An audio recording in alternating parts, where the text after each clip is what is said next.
this Monday night, Gaza peace talks. Negotiations begin between Israel and Hamas over the U.S. president's proposal. All sides of this conflict agree that this war needs to end. The cautious optimism among Palestinians. Alberta teachers on strike. We're in a crisis right now with what's happening in our schools. How parents are coping with canceled classes. Trump's latest tariff threat on the eve of his meeting with Canada's Prime Minister. A newborn abandoned on a Quebec doorstep. The baby's condition and the search for his parents. Plus, pitch perfect. I couldn't imagine a better feeling right now. The Toronto Blue Jays rookie dominating the diamond. Global National with Donna Friesen. Reporting tonight, Jeff Semple. Good evening and thank you for joining us. Delegations from Israel and Hamas, along with mediators, have now arrived in Egypt for high-stakes talks on a U.S. proposed peace plan for Gaza. President Trump is calling for both sides to move fast and forge ahead with his 20-point plan.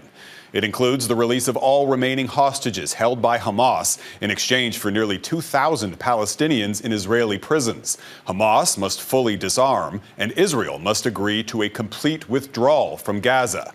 Hopes are high, but there remain a number of sticking points, including who would govern Gaza going forward. Vincent McAviney has our top story tonight. Israel's deadly bombing campaign in Gaza hasn't stopped as negotiations appear to be making a breakthrough. Some Palestinians are, though, daring to dream that peace may finally be close. The entire world is united in its desire to end the war and to establish a Palestinian state. I see a dim light at the end of the tunnel. Over the border in the Egyptian holiday resort of Sharm el-Sheikh, Hamas negotiators have begun indirect talks with Israel on the peace proposal from US President Donald Trump. Since their last round of talks, Hamas's team, led by Khalil al-Hayya, was targeted with an airstrike by Israel in Qatar. Al-Hayya's own son was one of the victims. But with so much international support for the plan, particularly from Muslim nations, including Saudi Arabia and the UAE, personal grievances are being put aside, with Hamas reportedly open to more concessions, including giving up heavier weapons. The countries of the world, a lot of the countries surrounding Israel, frankly, Muslim, Arab, and many others have had great meetings with Hamas, and it looks like it's working. In Israel, the second anniversary of Hamas's October 7th attack is being marked by memorial services for those killed and prayers for the hostages, alive and deceased, who Hamas have signalled they will return, putting Prime Minister Netanyahu under significant domestic pressure. In recent weeks and recent months, we've seen polls showing at least Israel is saying, look, we need this war to end. We need to get the hostages home. And there needs to be a change in the approach that we've seen so far from Netanyahu. So I do think that pressure has been building. But again, it really is Trump's actions, I would say, that put the thumb on the scale for Netanyahu. There may be renewed momentum on both sides to end this war. But in past rounds, it's been in the details, like the sequencing and timeline of returns and withdrawals, where things have broken down. Vincent McAviney, Global News, London. Greta Thunberg has landed in Athens after being deported from Israel. The Swedish activist was among hundreds detained after their flotilla attempted to deliver aid to Gaza last week, including 3 Canadians. Canada's Foreign Affairs Minister said on social media they are now in the process of being released. Alberta's 51,000 public school teachers walked off the job today over what they say is chronic underfunding and overcrowding in schools. More than 700,000 students are affected. It's the first time all of Alberta's school boards have gone on strike. Heather Yerkes-West is following developments from Calgary. Heather. Jeff, the scramble has now begun for parents across Alberta to find something to do with their kids. With 51,000 teachers now off the job, public, Catholic, and Francophone schools are all closed. It's kind of nice to have a break sometimes. Yeah. Come on, Sweet Pea, you ready? While the extra time off may be okay with some students, ask their parents. Kind of a scramble for childcare. Yeah, mine's in daycare, but she doesn't have daycare because she's in school normally the full day. So it's just disappointing. Alberta teachers say they're looking for better wages, smaller class sizes, and more support for students with complex needs. We're looking for sustainable solutions, a way to stop our students from falling through the ever-increasing cracks that appear due to a lack of funding. We don't think we're that far apart. We think our wage offer is very fair. We've put 3,000 new teachers on the table to hire over the next 3 years, 1,500 education assistants. But in a vote last month, teachers overwhelmingly rejected that offer, which included a 12% increase in salary. Stand up, but now fight. On Sunday, thousands gathered in support of teachers in both Edmonton and Calgary, a show of solidarity ahead of the strike. Especially when, a strike in the school system, public opinion becomes central to how this is going to end up and how this is going to resolve itself. And I think largely public opinion at the moment is in support of teachers.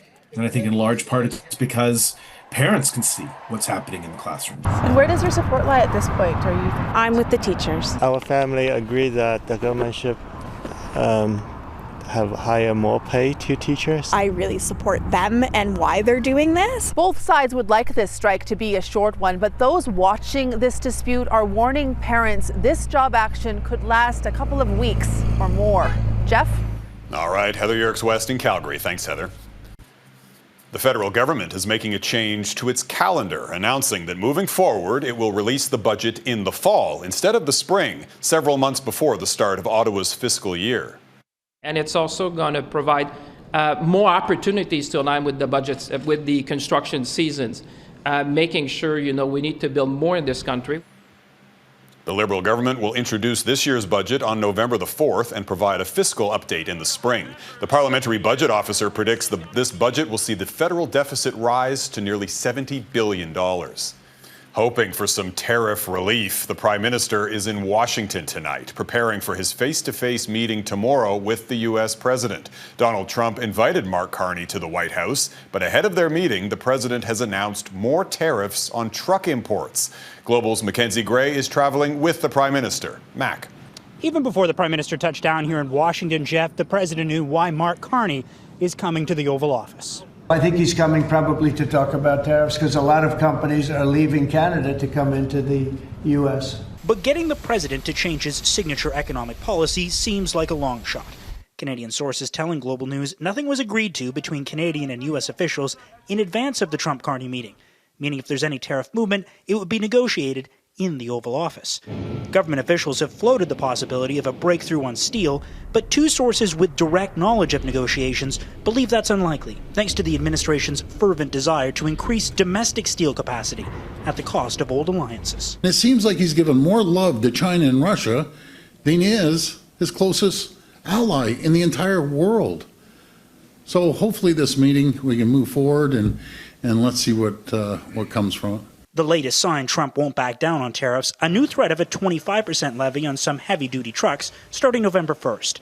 No word if free trade compliant trucks would get a carve-out, an over $4 billion industry in Canada, one Trump wants back in the U.S. We don't need their cars. They make 20% of our cars. We don't need that. I'd rather make them in Detroit. But if there's going to be any movement at the White House, it could be auto-related. I was there last week. Nobody cares about Canada. But there's a lot of pressure from U.S. interests on look, that steel and the aluminum in cars are hurting me, especially Ford Motor Company. Ford has complained about how Canadian steel and aluminum tariffs have impacted the building of their popular F-Series trucks, and the Trump administration has paid attention, saying this on CNBC. I think maybe the aluminum tariffs have hit them harder.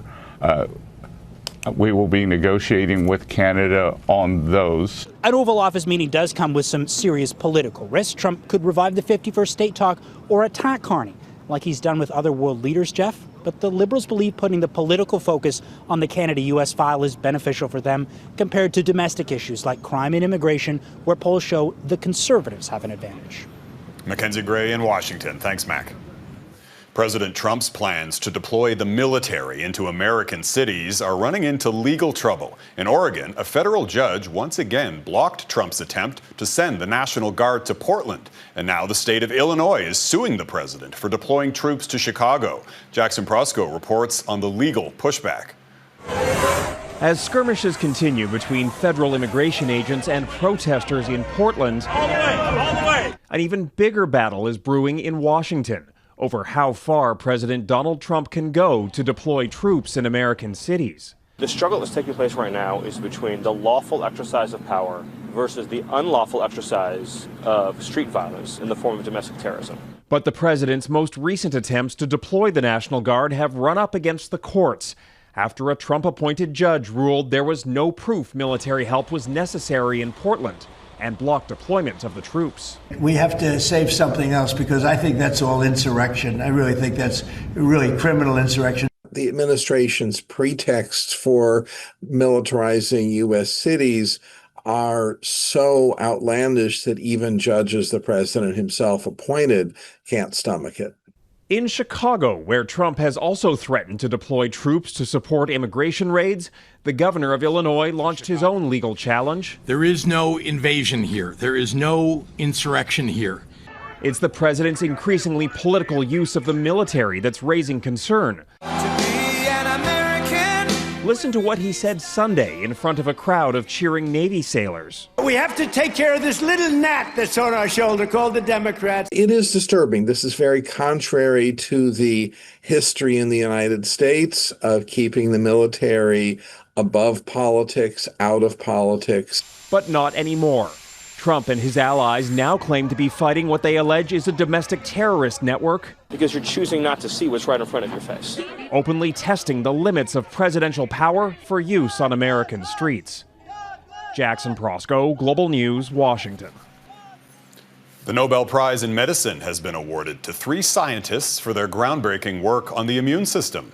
Mary Brunkow and Fred Ramsdell from the U.S. and Shimon Sakaguchi from Japan are being recognized for discoveries that help explain how the human body ensures that immune cells attack intruders but not their own tissues. The findings advance the search for treatments for autoimmune diseases, as well as cancer and organ transplants. The trio will share nearly $1.6 million in prize money. In Quebec, a newborn baby boy is in hospital after he was found abandoned on a doorstep of a home near Montreal Sunday night. Police say the infant is expected to survive, but they are now searching for his parents, who could face serious criminal charges. Braden Jagger-Haynes reports. Left on a doorstep without a name or a note. A fingerprint off this doorbell may be the best evidence investigators have to go on after a newborn baby boy was abandoned outside this Longueuil home Sunday night. When we opened the door, there was no one in sight, he says. That's when we looked down and saw the child and called the police immediately. Mohamed Zarouk says the doorbell rang just after 11 o'clock. The premature newborn of 34 weeks was found swaddled in a blanket on the ground. According to the homeowners, the child's face was white and the umbilical cord still attached. My wife and I were shocked, he says. We couldn't sleep all night. Without an obvious link, police say it's unclear why this home was seemingly chosen at random. One theory is its proximity to a nearby park. Police could not confirm who was last seen with the foundling and say the child may likely have been born out of hospital. For now, we cannot confirm who's the parent of the newborn baby. Officials say the baby is in good health and is currently receiving proper medical care. As for residents of the suburban street, many are still grappling with the events. I don't understand how a parent can do such a thing. It's inhumane, he says. Investigators will be speaking with homeowners in the area and gathering security footage of Sunday night. A DNA analysis is also being conducted to help identify the parents of the child, who police say could face charges of child abandonment. Braden Jagger-Haynes, Global News, Longueuil. Hundreds of hikers trapped. Coming up, the rescue mission underway on Mount Everest.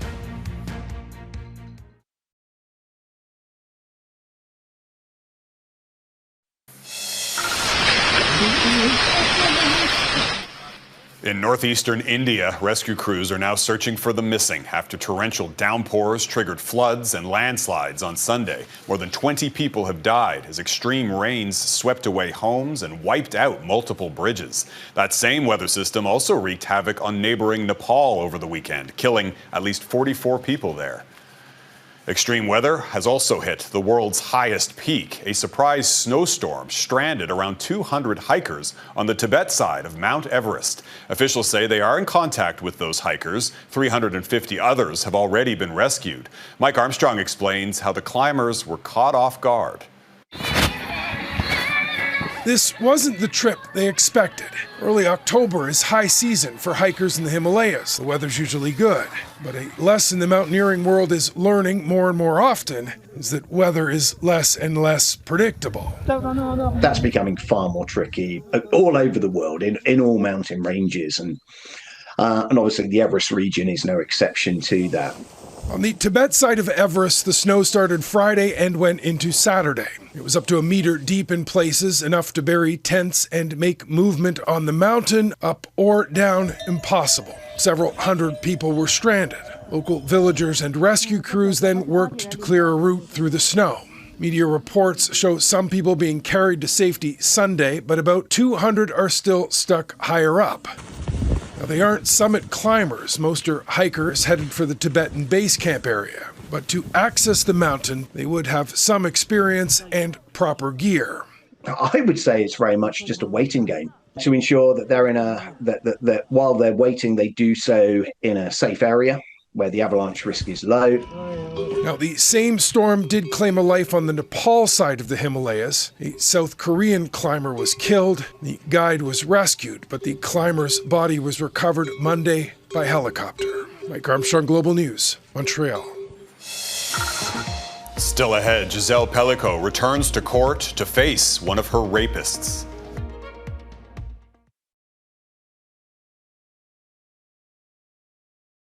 The U.S. Supreme Court has rejected an appeal from convicted sex offender Jeffrey Epstein's former girlfriend and confidant, Ghislaine Maxwell.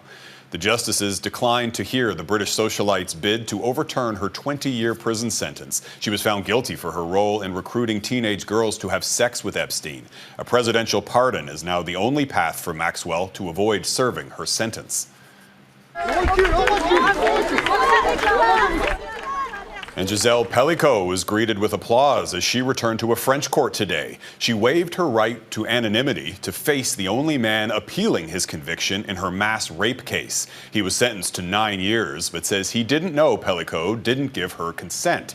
51 people were found guilty of raping Pelicot as she lay unconscious, drugged by her husband. In a surprise move, France's new prime minister has already stepped down. It happened just hours after Sébastien Lecornu named his government and less than a month after he took office. It is the shortest government in modern French history. Lecornu had faced criticism over his selection of ministers, which involved centrists and conservatives. The pressure is now on President Emmanuel Macron to name a new prime minister, call a snap parliamentary election, or resign.